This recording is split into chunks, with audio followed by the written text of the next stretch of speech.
0345 6060 973, my number on LBC this morning, as we continue to discuss the war of words, I guess, between Sadiq Khan and Sajid Javid on this very difficult issue.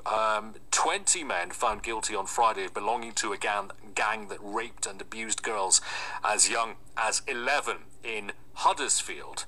Former Chief Prosecutor for the Northwest of England is Nazir Afzal, whose name has popped up in connection with many of these cases. He's done a lot of excellent work over the years in these cases.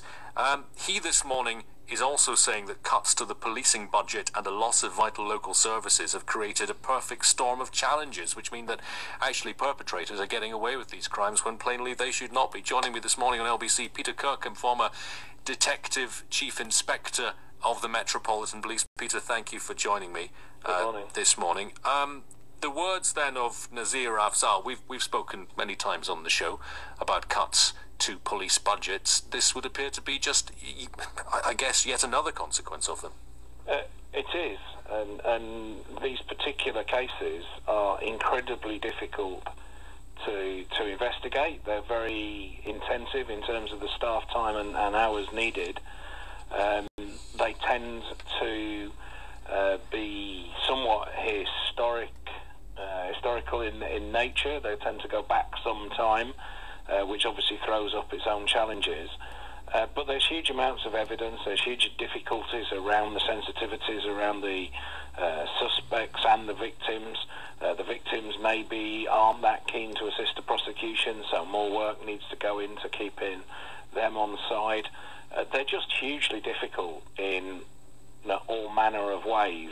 And then you multiply that up with multiple defendants, and then you've got all the telephone intelligence and all the links between defendants and all the rest of the stuff that has to be done.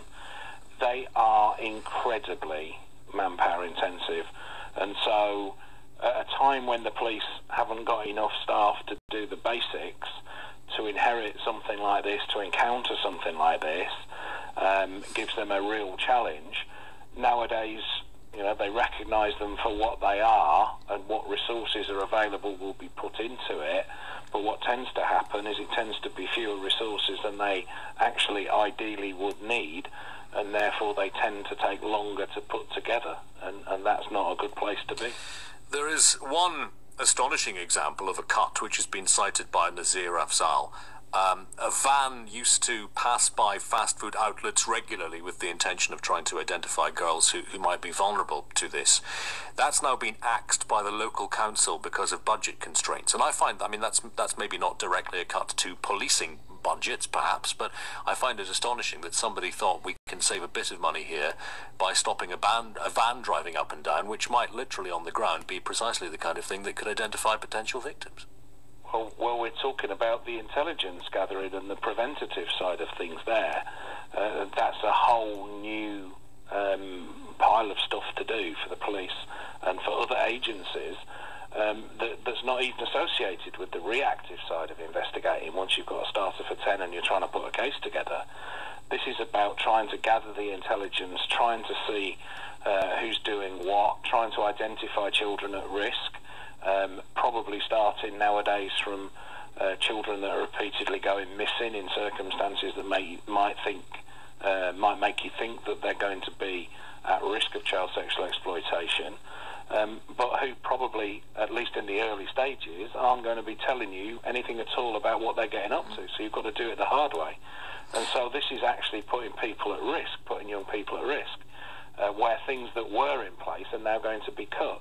And you're right, it's not just the police. There's community safety partnerships, there's social services, there's youth services, there's all sorts of agencies that have got a role to play in trying to make sure that every bit of information that comes to light is recognised for what it was and is then shared and acted upon. But we're seeing that across the country. People aren't really aware, but Westminster Council, in the centre of London, cut the majority of their street CCTV system just a couple of years ago to save money. All right, Peter, thank you for your time. Peter Kirkham, former Detective Chief Inspector with the Metropolitan Police.